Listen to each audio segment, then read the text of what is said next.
அஸ்ஸலாமு அலைக்கும் வரஹ்மத்துல்லாஹி வபரகாத்துஹு.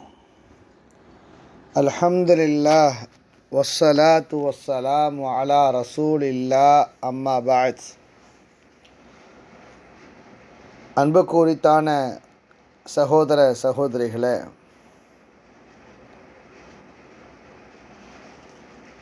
மனிதர்களுடைய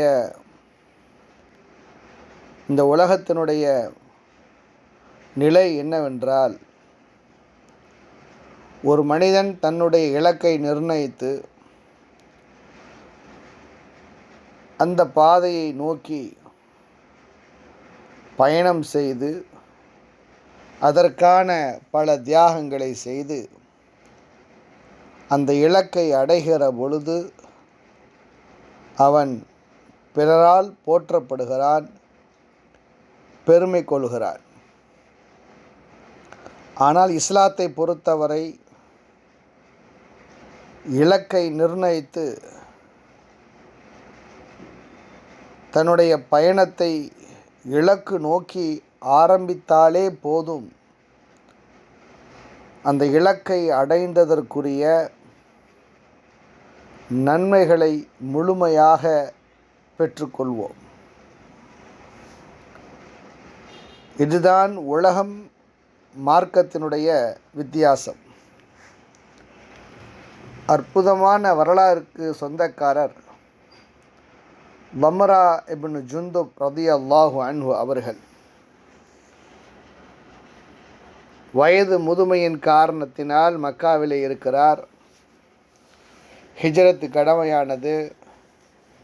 மக்காவிலிருந்து முஸ்லிம்கள், அல்லாஹ்வின் தூதரும் முஸ்லிம்களும் மக்காவை விட்டு மதினாவுக்கு இடம்பெயர்கிறார்கள். ஆனால் இந்த லம்ரா இப்னு ஜுந்துப் ரலியல்லாஹு அன்ஹு அவர்கள் வயது மூப்பின் காரணத்தினால் பயணம் செய்ய முடியாதவர்களாக இருக்கிறார்கள். என்றாலும் கூட அவருடைய உள்ளமெல்லாம் மதினாவிலேயே இருக்கிறது. எப்பொழுது ஹிஜ்ரத் செய்து மதினாவை அடைவோம் என்ற எண்ணமும் ஆசையுடைய உள்ளத்திலே இருக்கிறது. ஆனால் இயலாமை, முதுமை, பலகீனம் அவரால் பயணப்பட்டு மதினாவை அடைய முடியவில்லை. ஒரு கட்டத்தில் எப்படியாவது மதினாவை அடைந்தே தீர வேண்டும், நானும் அல்லாஹ்வுக்காக வேண்டி, அல்லாஹ்வுடைய தூதருக்காக வேண்டியும் ஹிஜ்ரத் என்ற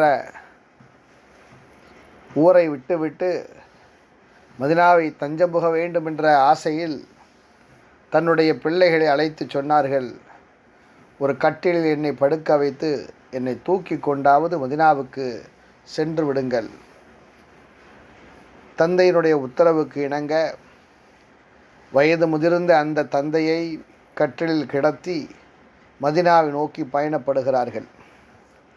தனீம் என்று சொல்லப்படக்கூடிய அந்த இடம் மக்காவிலிருந்து 7 கிலோமீட்டர் தொலைவில் இருக்கிறது.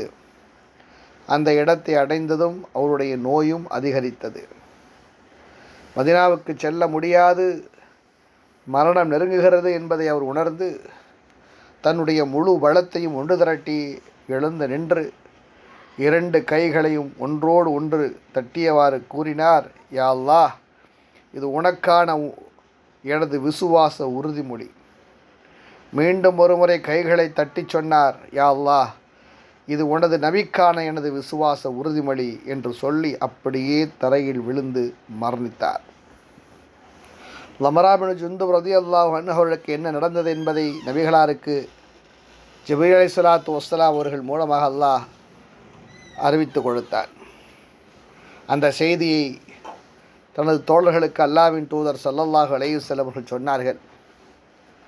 அல்லாஹ்வும் அவருடைய தியாகத்தை ஏற்றுக்கொண்டு வசனத்தை இறக்கினான். ஒமை யஹ்ருஜ் மின் பைத்திஹி முஹாஜிரன் இலல்லாஹி வ ரசூலிஹி ثم يدركه الموت فقد وقع أجره على الله وكان الله غفورا رحيما.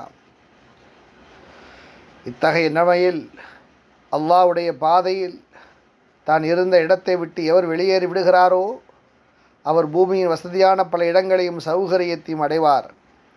எவரேனும் தன் இல்லத்தை விட்டு வெளியேறி அல்லாஹ்வின் பக்கம், அவருடைய தூதரின் பக்கம் ஹிஜ்ரத் செல்லும் பொழுது அவர் மரணித்து விட்டால் அவருடைய வெகுமதி நிச்சயமாக அல்லாஹ்வின் மீது கடமையாகி விடுகிறது. ஏனெனில் அல்லாஹ் மிக மன்னிப்பவனாகவும் மிக கருணையாளனாகவும் இருக்கிறான் என்று 4வது அத்தியாயம் 100வது வசனத்திலே அல்லாஹ் சொல்லி காட்டுகிறான்.